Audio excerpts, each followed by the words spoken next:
Chapter 2 The Young Lord. After quitting the village, Molt and Kulla had returned to their master. Their lord called himself Ascaris, a name meaning worm. He had been born long before Corm was found on the forest edge, yet he wore the aspect of a child of 12. He named his skeletal servants the Onco in accordance with legends of his birthplace. They were known as resurrection men in Corm's parts and had collected other names in their travels.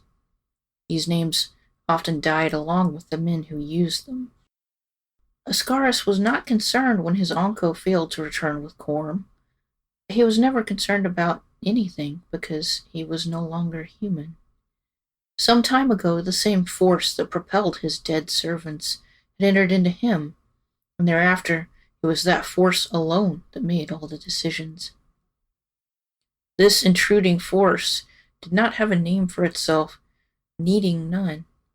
Soon the worm would burrow deep into the earth's heart, and the intruder would be the only thing left of the world. Names do not matter when there is no one to utter them. The young lord did not have to ask his Onco what had happened in the village. He'd been there all along, in each quivering cell of the devouring wave. The slick gray things that ate Corm's village had originally been flesh from Ascaris's body, multiplied and sloughed off to go act in his place whenever the need required. With a gesture, he called the flesh back, relieving his servants of their burden. They watched through eyeless sockets as the slight body of the boy absorbed the bloated gray mass. Not 1 inch of him was left sullied or distended by the grotesque process. In this manner, he was in many places. His flesh occupied bodies that flew through the sky, lurked below the sea, and crawled through the forests. Ascaris's was merely the first body to unwillingly embrace it. The human boy had died years ago, and at the moment his soul fled, another mind had forced its way inside, pushing the blood forward once more, forcing the heart to beat and the eyes to feed it information. The intruder's first act had been to rear up and consume the boy's killers. Now, an outside observer would have been puzzled to see this angelic child dismissing 2 towering skeletal abominations with all the authority and poise of a king.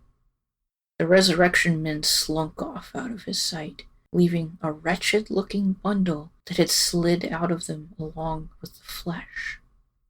Ascaris studied it closely. Carried within Kulla's ribs, this mass had been mashed and compressed, only to be hastily and clumsily reassembled. Yet it still lived. With mounting interest, Ascaris started to envision uses for it. It would need many months of refining first, but perhaps the visit to Corm's village had not been wasted. The material on the floor began to stir and groan. Ascaris knelt down next to it and plunged 2 fingers into its forehead, knowing the necessary spots from the intruder's long explorations of his own lifeless body. The object's screams and squeals eventually subsided, and it stared at Ascaris in placid, baffled obedience. Ascaris was satisfied. It was always best to establish dominance immediately. He turned away from the creature, forgetting it entirely. It would crawl and graze later if it felt hunger or thirst. Such things did not worry him.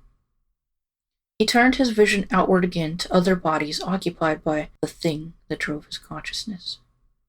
He was striding through the forest on legs longer than trees.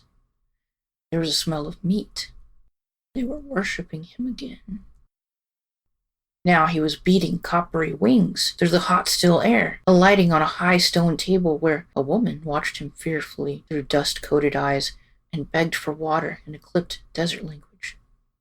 Lastly, his gaze took him to green, cold depths where the fish carried their own lamps on fearsome heads. Cramped hands fondled rusted and rotting treasures from old wrecks. None of this was useful. They were lazy, his children. Raising a hand unnecessarily, He commanded each of the intruders' other bodies in turn. Spider legs shuddered, paused, and lurched away toward the meat smells, dropping pieces of flesh that quivered for a moment and then rose to join their mother on her errand. The desert woman receded, her throat too dry by now to even scream in protest, as Copper Wings took flight once again to scour the sands below for information. Ocean treasures were abandoned as the king beneath the waves left his hall to ask the fish for news. Lastly came the crows that had lived to tell of their feast in Charon and unwillingly eaten traces of the intruder along with the flesh of its villagers. Nothing more than winged dead eyes now. They flew off to watch and watch until they fell to the earth, dead, or became some hunter's feast to start the cycle again. Between them, they would find Corm, and they would find her.